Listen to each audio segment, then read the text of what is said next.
Good evening, everybody. It's about 7:10, according to the clock on the wall. This is the January 11th, 2016 meeting of the Nottingham Conservation Commission. My name is Sam Demerit. I chair the commission. To my right is Deb Kimball, the vice chair. To my left is Susan Mooney, the secretary. Also seated at the table, we have Cheryl Smith, a regular member, Terry Bonzer, a regular member, Johan Kurhoff, Paul Muliotis, a alternate who will be sitting in for Raylene Chippy Rice, who is not here tonight so far. And on over here is Liz Katowski, another alternate who will be sitting in for Kristen Lamb. And we have Crystal Costa, who is also an alternate. And it doesn't look like we have any guests at this point. Announcements. The big one I have, being on the board of the Bearpaw Regional Greenways, is that the annual meeting of the Bearpaw Regional Greenways is Saturday, January 30th, from 9 to 3:30 p.m., 9 a.m. to 3:30 p.m. at the Hooksett Public Library at Mount St. Mary's Way in Hooksett, which is right off Route 3. The speaker will be Jane Kelly, the raptor rehabilitator, and she'll talk about her work and bring several live feathered patients for you to meet. This is the 20th anniversary of Bearpaw being incorporated, and approximately 8,000 acres have been protected so far over those 20 years. The suggested contribution, there will be food at noontime, probably some pastries and stuff in the morning with coffee. There are two walks after the meeting. One will be to the Merrimack River to view bald eagles, which will be a relatively short walk, and the longer one will be to take a look at some of the land that Bearpaw has protected in Hooksett, up off the Chester Turnpike north of Route 27. Okay. Next, anybody else have any announcements they want to? Happy New Year. Oh. Thank you. I have pending easements on is the first item of business. I'll pass out these. This is the This is information. all one document here, Sam, or is this multiple copies? That's all one document. I don't know if anybody else printed them out, but I have it. This is the first. This one I've just handed out is the Sweetser conservation easement. This is on Ledge Farm Road, and it abuts the Harvey property that extends across the town boundary between Epping and Nottingham, which is also on the agenda for later on. I've got this first sheet from the Southeast Land Trust, who will be holding the primary easement holder on the property. And the town of Nottingham will have the backup or executory interest holder to make sure that the primary easement holder does their due diligence on monitoring the property. We have the right, like NRCS like the NRCS as the ability to enforce the conservation easement if the land trust fails to do so. And we also can do that. There's going to be an agricultural land easement plan. Not sure whether this is, this is the rest of the document that I've got here is that agricultural land easement conservation easement deed from the Sweetsers to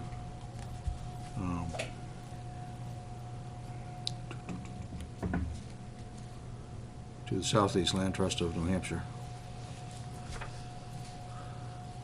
Okay, so, everybody want to go through this bit by bit? Probably. You can just say that it's boilerplate, Yeah, according to yeah. It's NRCS. pretty, yeah. It's pretty much standard, because money is being donated to the easement from a program funded by, or taken care of by the NRCS, the National Conservation Conservation Service. Natural Resource Conservation Trust Natural Service. Resource Service. Conservation Service, thank you. And if anybody has any questions, to get back to Dave Viali at Southeast Land Trust to see if there's any question, if they have any problems with any of the language there. But Is there going to be a tentative date, closing date?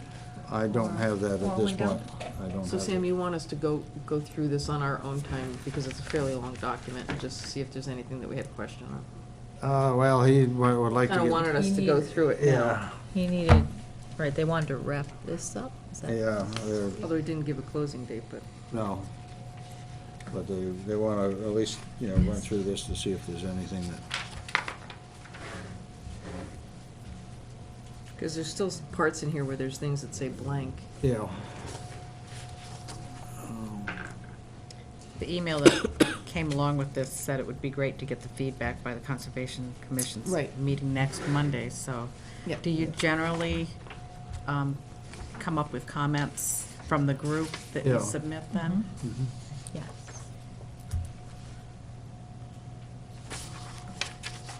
Let's see if there's anything, most of this, probably. I think the only concern that we had brought up at a previous meeting was the 4+ acres that are that out were of- set aside for yeah. agricultural structures. So it's 28.43 total acre parcel, but there's 4 point, how many? Well, of that, Right, 4 point something something, I've got it written in the minutes, 8.85, I think it was. has been set aside Right. so they would be able to put in some agricultural structures, including a driveway or a well, barn. But nothing that does not have to do with agriculture will be permitted. And what were any lingering concerns that we still That, had? part of this 4.8 whatever acreage was abutting the pond. Right. And there was some concerns about That it didn't any have a buffer. impacts.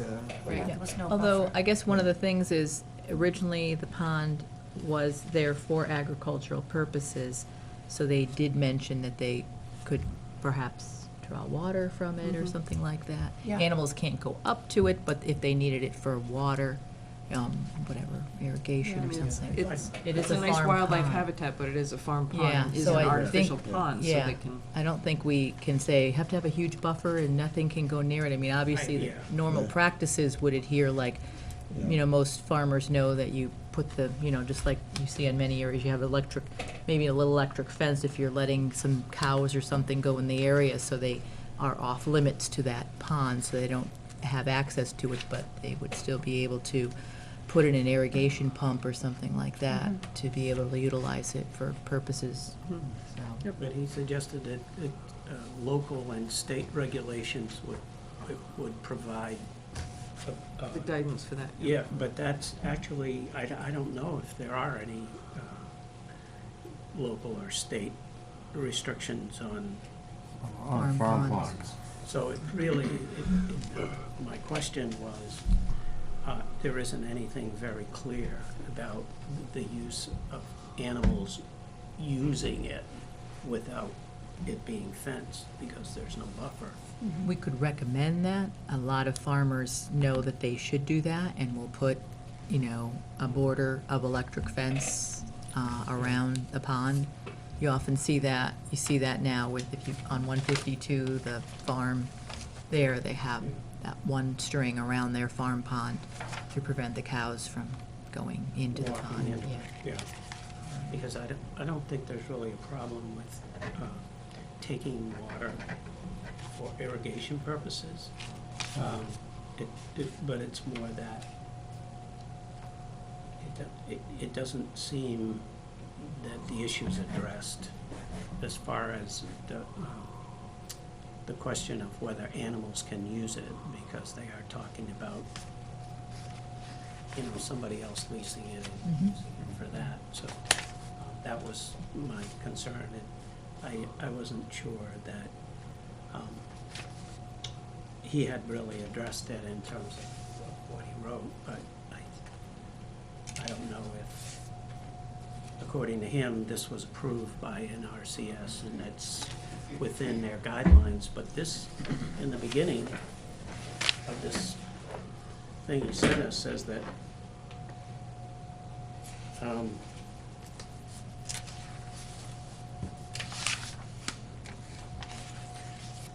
the removal or disturbance of soil, wetlands, or water systems are not allowed unless in conjunction with agriculture, forestry, outdoor recreation, or conservation.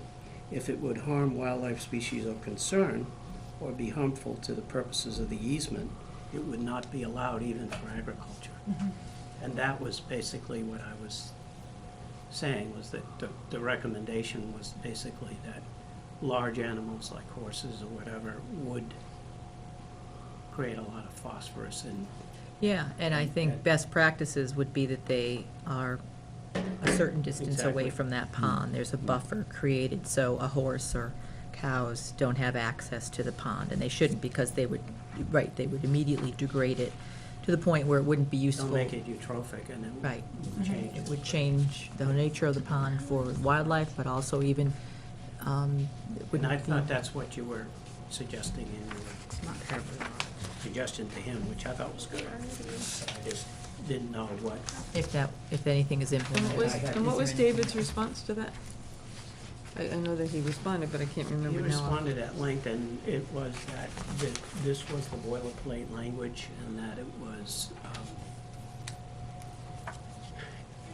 and that they wanted to not have a buffer so that the use of it for irrigation or animals. We understand the irrigation part, but the animals, we would hope, would be prevented from directly Directly accessing. contact, yeah. Right, And it does have a shrub layer around it, and it's part of because the I mean, wetland. I have sheep, and I know if my sheep had access to a farm pond, it would be totally changed in about a week, you know, it wouldn't take long. So horses, cows, anything would do. Goats. Goats, yes. Yeah, I mean, they'll just gobble up all the vegetation, they'll get right into the pond and make a they mess have to of it. get water at certain times. Yeah, absolutely, and they'll make a mess of it. And then it degrades to a point, it's not healthy for the animals to have access to that kind of water anyways. So I would think most farmers, if you're a good farmer, would want to prevent your animals from having access to that pond. But it would be nice if we can say, can there be a 10-foot buffer of electric fence they could put up around to preserve? I don't know if we can, Because we a probably farm can't pond do can that. be fairly small, but if that Yeah, I were mean, clear. I would say you don't even need a 10-foot buffer around there. If you have a 5-foot buffer around it, Yeah, on the animals that you exactly. have, because there's a small shrub buffer to the actual waterfront itself, except for that one grassy area that's towards the Ledge Farm Which would be, area, yeah. which would be access for irrigation pump potentially, so. That's all I really had. I just Can we wanted request to that, Sam? reinforce Yeah.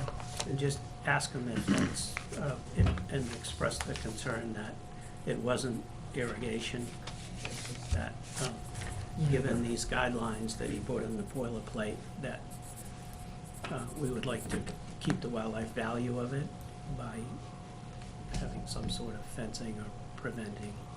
And if something's in the language, especially if you have new farmers or something who don't have that knowledge, so that Exactly. doesn't, they just don't let If the somebody animals, realizes a contract. or they know it.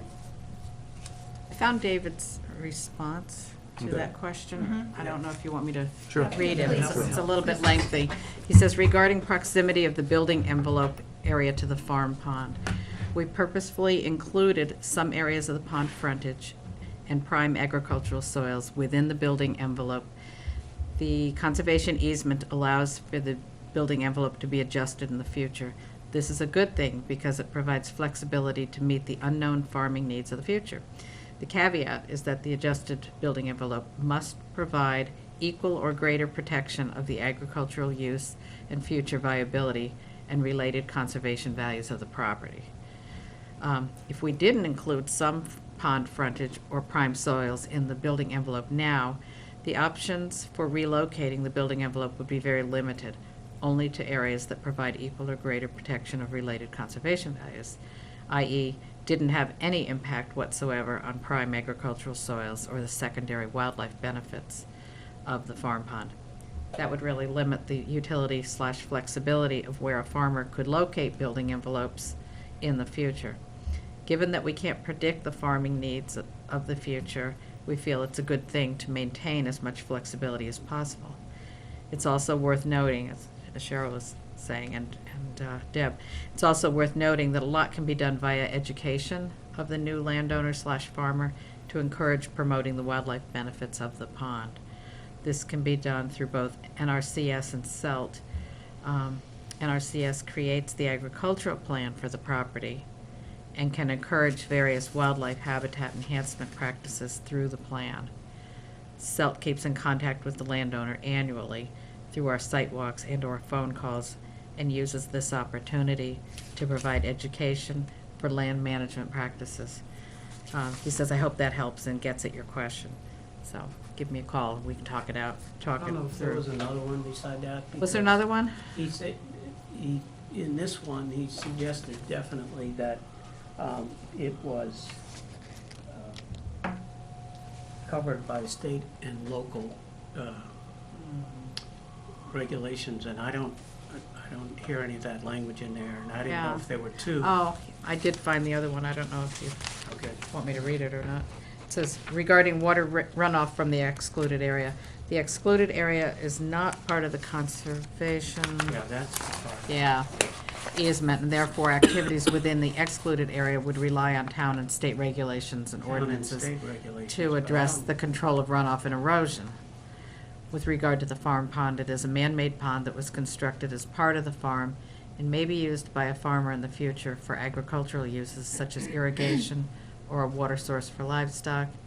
It provides secondary benefits as wildlife habitat and will continue to do so, but requiring a buffer via the conservation easement or other similar protections around the pond would inhibit its use as part of the agricultural infrastructure. The pond does not outlet via surface water, so there doesn't appear to be any threat from runoff to wildlife of concern or to other water bodies.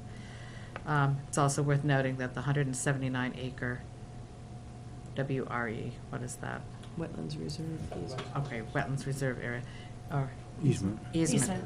protects the high-value wetland habitat and offers nearby alternatives to the pond. So I guess that's, I don't know, So he's stating that the use of the pond as a farm pond has precedence over. that would be the primary use and the Primary wildlife would be use. Over secondary. wildlife. That doesn't agree with this one, though. This says, this first page on this conservation easement language. Okay. The very first page? Unless in conjunction with agriculture. No, but then if you go on, Below it says, his.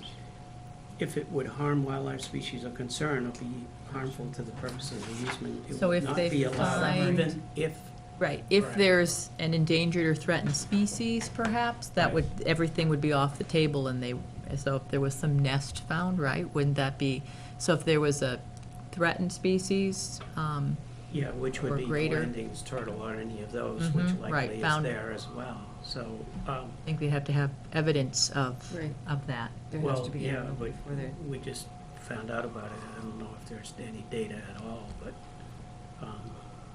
So this farm pond hasn't been assessed for quality at all? we looked at it in the preliminary, when this introduction came, this easement came up, and we met with Sue and Cheryl and Deb and David Sweet, David Bialy, David Bialy and then the owner, Sweetser. David Sweetser. David Sweetser. And we walked around and just looked at some of the wetland plants and around the shrub level. But But any temperature readings for the water or depth monitoring? Mm-mm. Is that No. what- No, nothing formal was No. done. And it's likely over a period of time that that pond has gotten more and more shallow just because of debris and stuff like that, sedimentation and Yeah, plant death and. and it's part of the wetland system that goes along that road on the other side, which is more sort of like uh, turtle habitat. It's really a boggy swamp stream, and it's on the other side, and that's the water source for that area as it crosses and goes down into the Harvey property. And there is Well, more. David said that has no outlet, that Right. pond has no outlet. Well, it doesn't have any outlet, yeah, but it's an underground source that goes, So it seeps. it goes, the way that the Saturated property is. It's a continuum from the wetland that's up above in terms of the seep that comes from there. It was dug to provide a pond because it's within that wetland seep Right. area that's from the significant wetlands in the back to the stuff that's on the other side of Ledge Farm Road. Right. Yeah. So The pond was dug to tap into that. To that water table. So I asked him at that point, would it be possible to sort of look at it? But at that point, it just, we were so busy that I looked at it once. In fact, I ran into,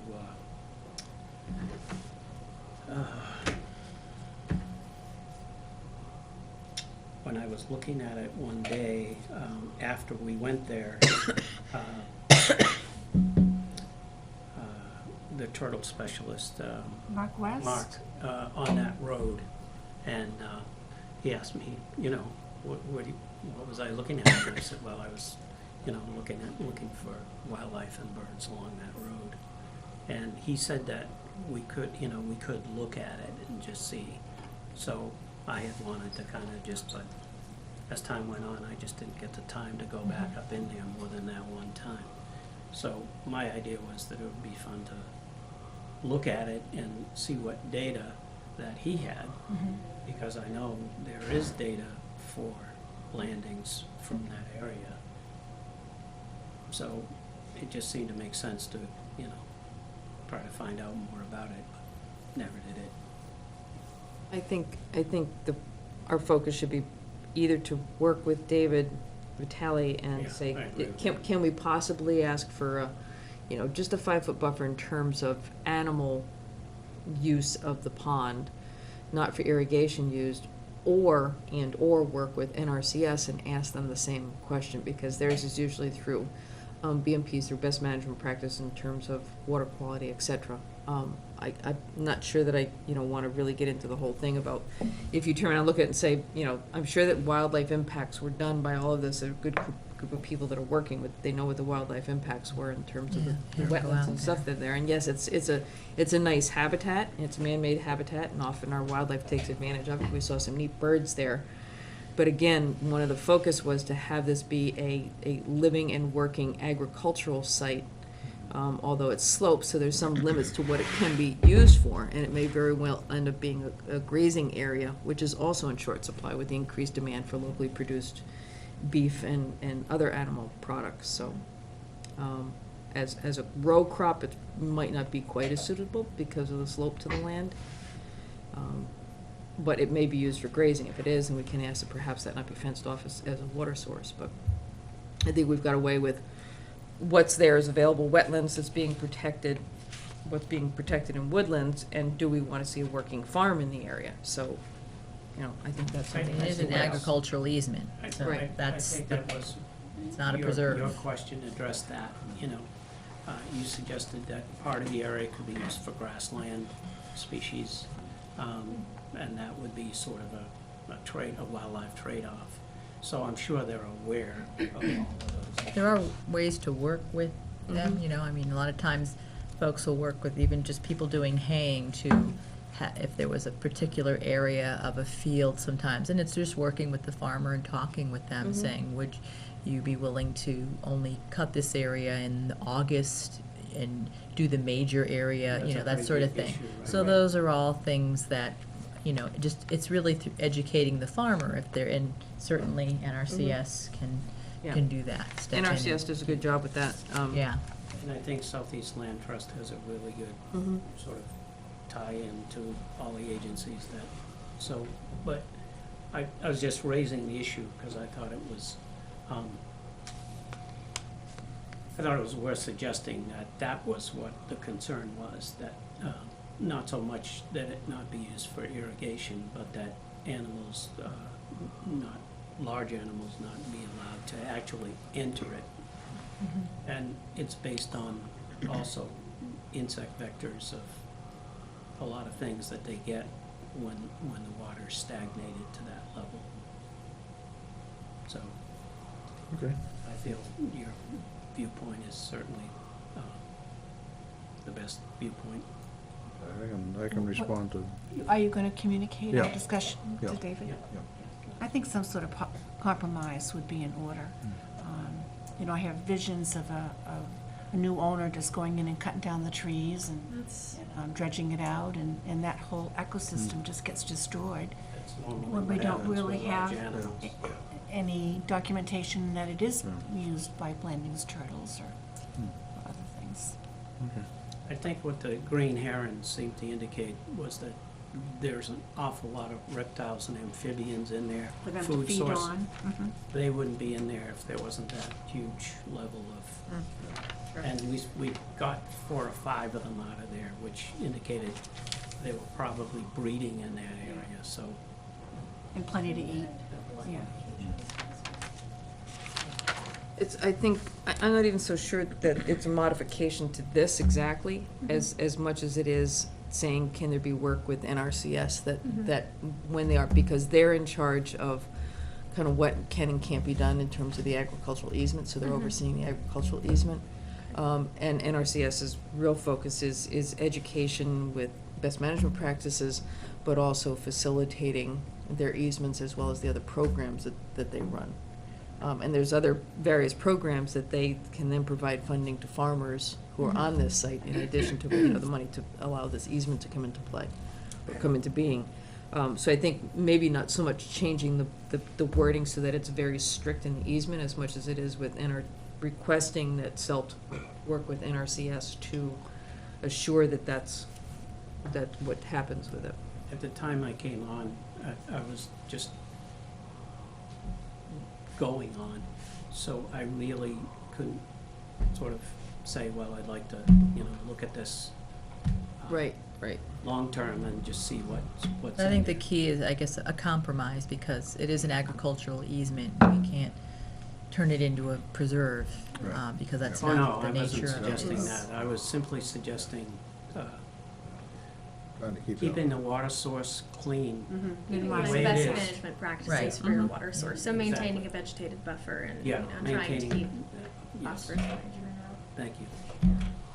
And that benefits everybody, so. Okay, anybody have any other questions, concerns about the Sweetser easement? I'd like to see them fill in all the Yeah. Empty well, spaces. Yeah. blanks and the Blank. X's and the, Percents, blank percents. So this is your copy. See?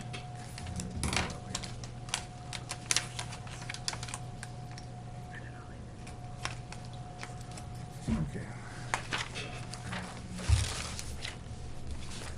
Okay, actually, I skipped over the Fernal easement, which, there will be a signing up at the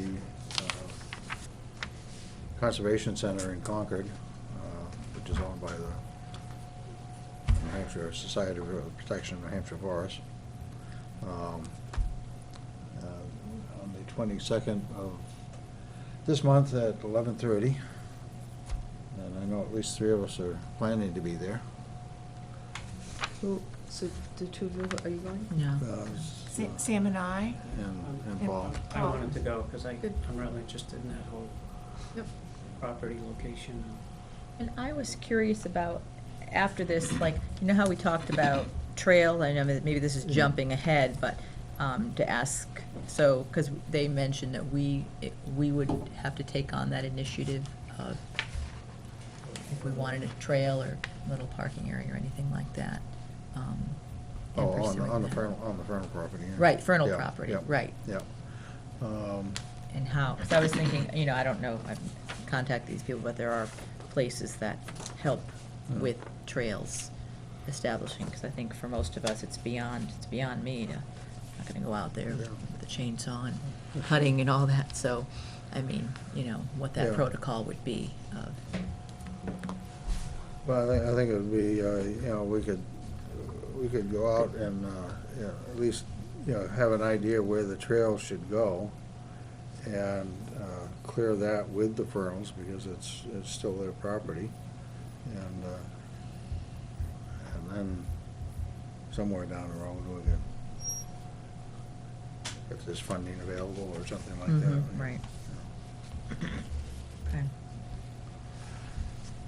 And then as far as to help with trails, I mean, the stewardship network is something that can come into play to help with that.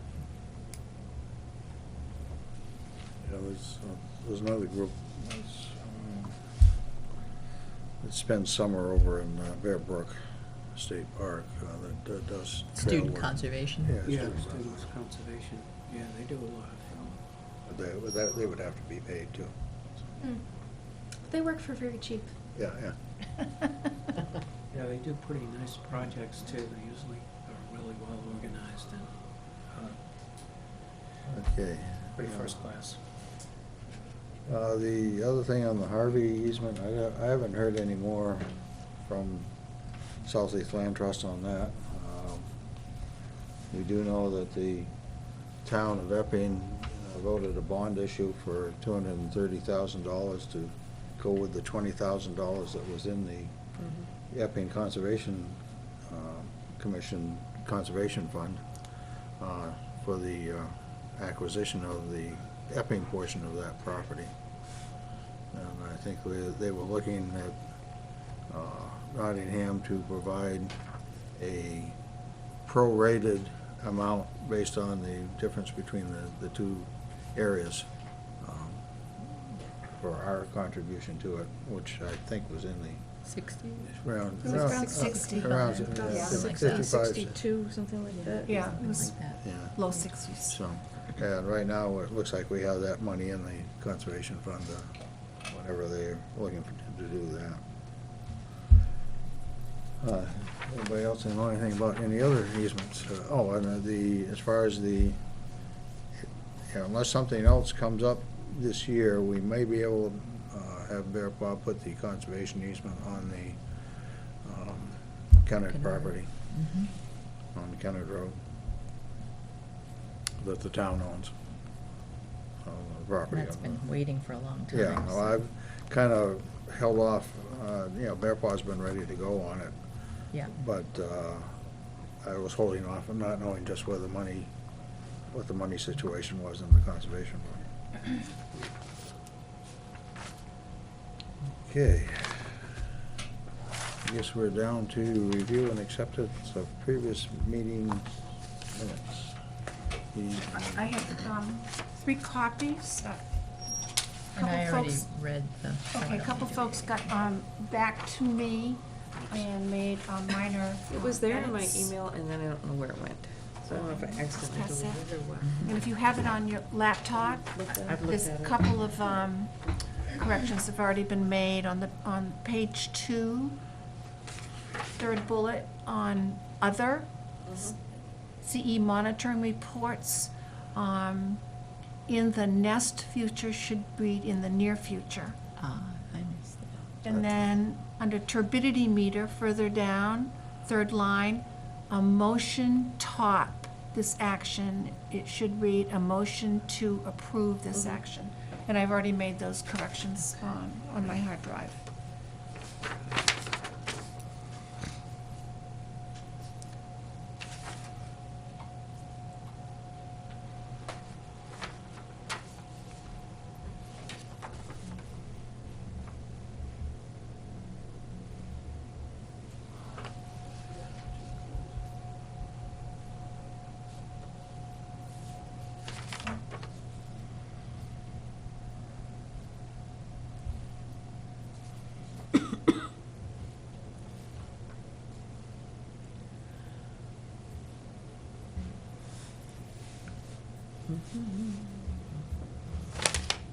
I don't see anything else. Pass it to Crystal.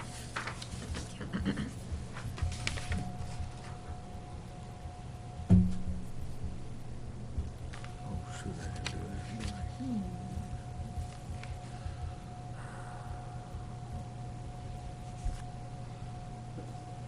did I? Might need to nudge somebody. Oh, no.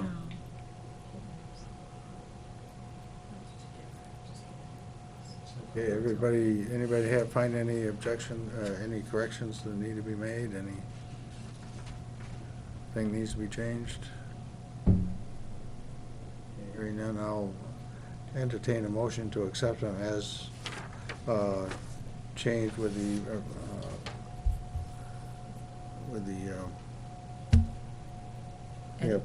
edits that Susan has pointed out to us.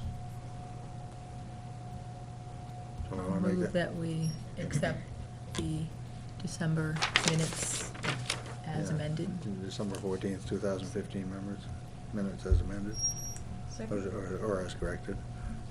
It's been seconded by Cheryl. Any further discussion?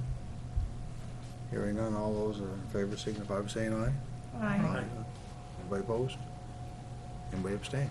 One abstention. Two. Two abstentions, okay. Okay, and that's the only minutes we have. Paul, can I have these? Yeah, this is, says mine. Okay, correspondence. What do I do with that all? I put together a list of intent to cuts, if you want me to just read them while you're looking at other ones. Okay. Okay. Sue Serino had sent along intent to cuts, well, about a week ago. One was a batch of 5, and then 2 more intent to cuts followed. So I'll just read through them quickly. On November 1st, map 72, lot 1, located Stage Road, 5.857 acres total, to cut 5.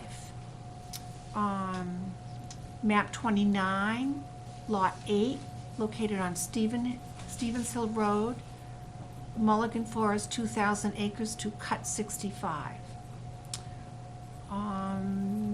Map 10, lot 4 on Smoke Street, I'm sorry, did you say cut 65? cut 65. Okay.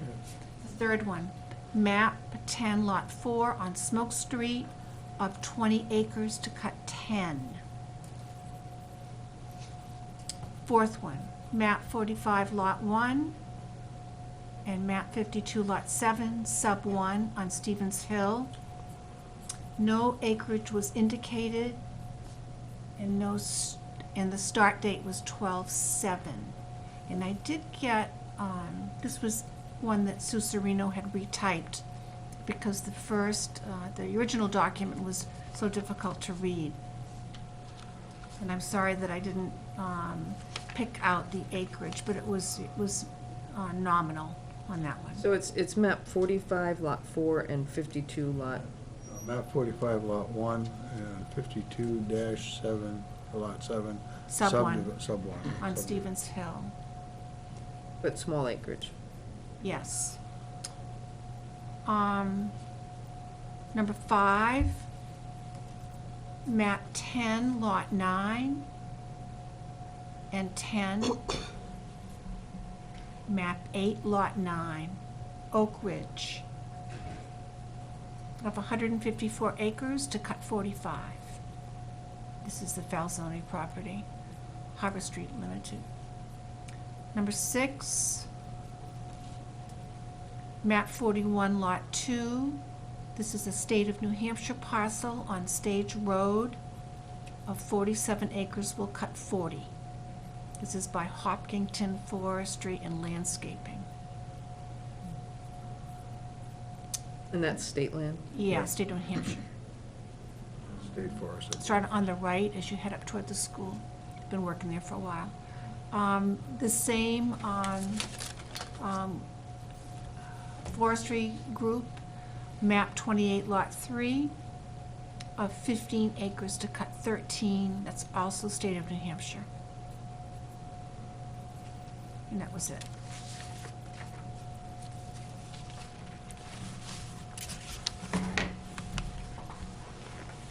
Okay, I have two from the Department of Environmental Services. One is to Bearpaw Regional Greenways, map 37, lot 3. This is the property that's across the street from the town office building here. It's a wetlands permit to impact a total of 48 square feet, 36 square feet permanent and 12 square feet temporary, a riverbank to construct the granite steps to stabilize an existing eroded channel and provide fishing and canoe kayak access to the North River. And that was approved December 15th.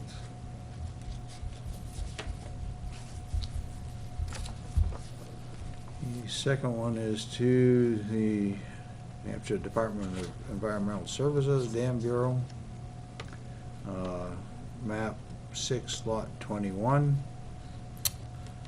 to temporarily impact 30,100 square feet and permanently impact 9,220 square feet at the outlet of Mendham's Pond to conduct necessary repairs on a high-hazard dam, including construction of a temporary upstream earthen cofferdam and rock weir with a 36-inch bypass pipe, and permanent construction of a new cutoff wall, a new low-level outlet, a new primary spillway with concrete retaining walls, and riprap outlet stabilization and embankment reconstruction of downstream face. That was approved December 28th, 2015.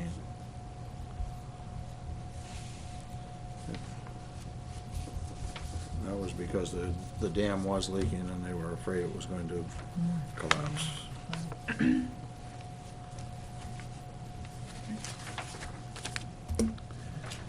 You have the winter issue of Forest Notes that's published by the Society for the Protection of New Hampshire Forests.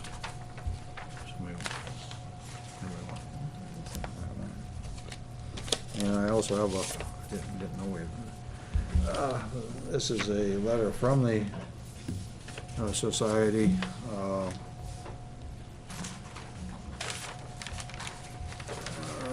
Talking about what they've conserved, about 6,300 acres through 20 different projects across the state last year.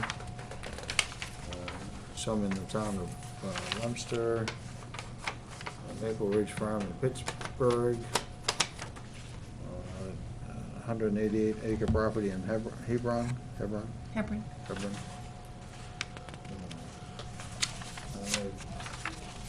Designed a program to engage and partner with schools that annually bring the students to Mount Major for field trips, and they're looking for, they said our organization's annual membership in the society is coming up for renewal. I didn't know we had a. We do? I didn't think we did, but anyway, they're looking for a renewal, and it's $55 basic. And they have other levels, 100, 250, 500,000, which would blow our budget.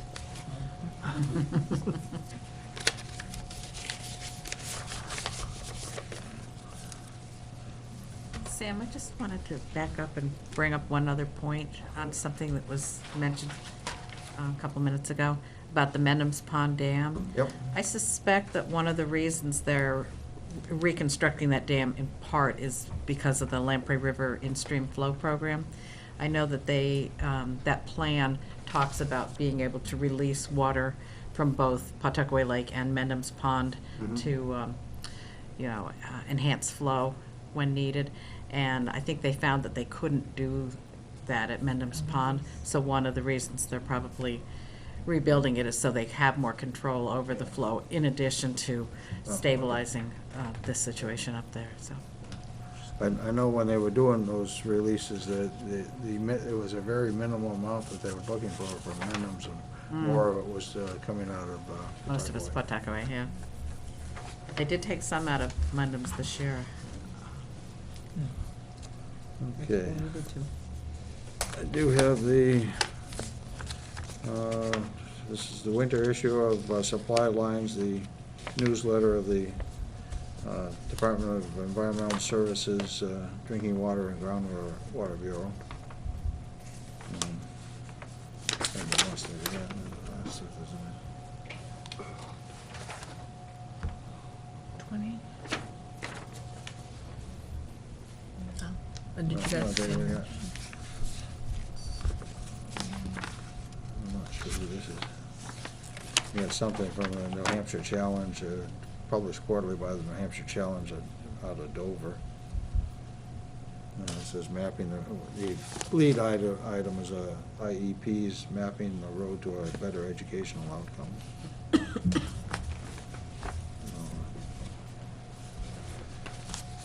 Okay. What else do I have?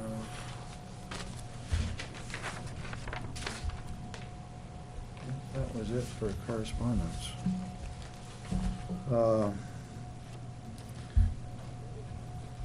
that things are about to slow down for me a little bit, I'm going to work on the annual report that we submit to the town, which has to be in by the 29th of this month, or Don would like it by the 29th. And I will work on that and then send a copy out, or send it out by email to all of you for your comments, criticisms, review, whatever. We have a workshop on 21st, Okay. but we can get the edits to you before then. Okay. Just add that to the agenda. Yeah, well, I had that on the agenda about the workshop. Okay. Oh, over the agenda for the workshop, okay. Thursday. Yep, I won't, I had already emailed you, so I won't be at that workshop on the Yeah. 21st. Yeah. I'll be driving back from Vermont. We've got workshops all that week. Okay, I was trying to think, I got at least one more mug here from the Lamprey River Watershed Association for somebody who did some water testing this. I gave, Did you You get your? gave me your- one and I you gave, You gave it to me. I gave it to you. We got one. Celia? Did Celia get one? Celia got one at the meeting. Okay. I'm trying to figure out who else. And How I heard about that Kristen's Kristen, husband? I think, I think Yeah, Kristen yeah, took one yeah, for yeah, both her and yeah, her husband. Her and Hers. Ed. And, did you get one? Do you do doing testing or? No. Water Maybe testing? Johan, maybe it was Johan. Johan. It's probably that's right. Johan's, because Yeah. he tested it Mhm. once. Okay. That's right. Yeah. Okay, so, all right, so I owe one to Johan, and then for some reason I got an extra one. Well, take it. Put it in our cabinet. I don't know. Okay, Somebody is needs to drink of water. anybody else got any other business that they want to bring up at this time? Along the lines of water, the meter, turbidity meter that needs replacing, Yeah, I had noticed from the last minutes, I must have missed that, about the, if we were able to use some funds from 2015. Leftover town funds. Okay. Yeah. Mr. Sterndale recommended So that we. how long do we have for that? Because it's that's probably from last. gone by at this point. Okay, because I just Yeah. saw that and I was not aware of Yeah. that. Otherwise, I would have done something. Yeah, So, because right now we're in 2016, so that's now Yeah. passed. yeah, it's probably turned back into the, So that wasn't encumbered? I don't think so, because I didn't have an exact. Well, can we look into it? Yeah, Yeah. because we need a meter and otherwise we have to look into a Well, grant well, or something. Well, and- yeah, well, I had put it into it's in the Budget. budget for this year. The whole. For this well, year's Yeah, budget. what the estimated Yeah, cost was. okay, we had. okay. And they said I had to put the whole thing in because, if we got a grant, then it would be, sent back to the town, the Mhm. money would go Yeah. back to the town. Okay. But if you need it and you don't get a grant, then The you'll money, have to the have money, part of it. the right. money will yeah. be in there. Sam, are you gonna check on that? Yep. Okay. Okay.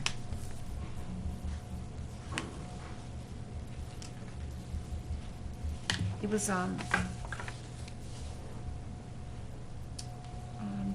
brought to all of our attention about a week ago, January 2nd, that there was some forestry tree cutting occurring in town.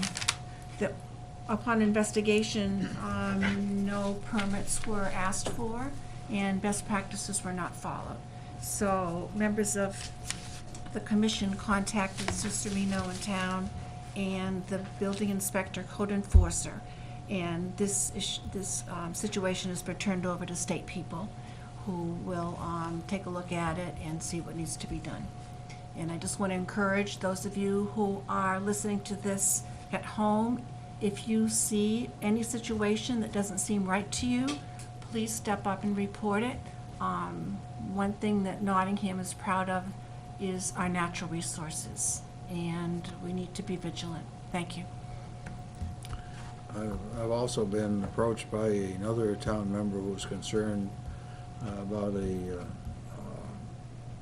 property down on or near the Pawtucket River that has a number of vehicles and other things on the property, and that she's concerned that some of the fluids from the vehicles may be leaking into the wetlands. Into the wetlands down there. I looked at it probably a couple of years ago, and there was no indication of anything at that point. Mm-hmm.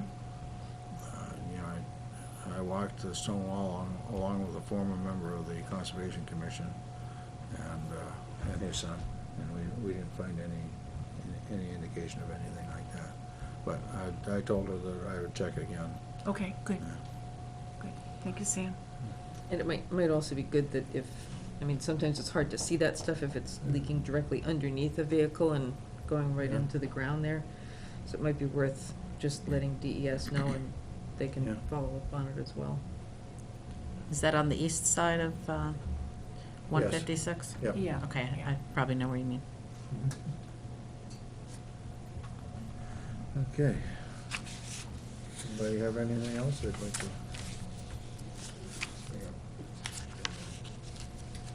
We should think about reviewing our rules of procedure at our March meeting. And I think also that 3 of us are up for renomination. Right. That would be Deb, me, and Kristen. And our terms expire in March, Or the end of March? Or The end of March. End of March, yeah. so. So generally, we would ask you if you, three of you, only 2 will be here, if you are interested in serving again. Well, it's, Kristen, Deb, Okay. and I. okay. I would be. Yeah, I think I can do another round. okay, And then we can ask Kristen at the workshop. yeah. And then what we would take a vote to recommend, probably at the February meeting, we can take a Okay. vote to recommend those to the Board of Selectmen for reappointment.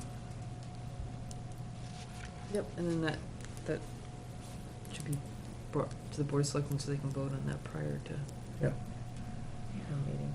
Well, we do it at our February meeting, and then there'll be, Mhm. the rest of February and March where they can vote Would you like to tell our viewing audience that we have 2 new alternate members? on it. Oh, yes, 2 of the, 2 of the members here are newly appointed alternate members, Liz Katowski and Crystal Costa. Thank you and welcome. Thank you. Thank you. It's an honor to be on the commission. Okay, anybody else have anything else they would like to bring up at this time? If not, I will entertain the motion to adjourn. At 8:05. I move we adjourn. I'll second. All those in favor? Bye. Aye. Anybody opposed? Anybody abstain? And we're putting off bylaws until. Yeah. One of your quickest meetings ever, Steve. I know it. Yes, I Aye. know, 8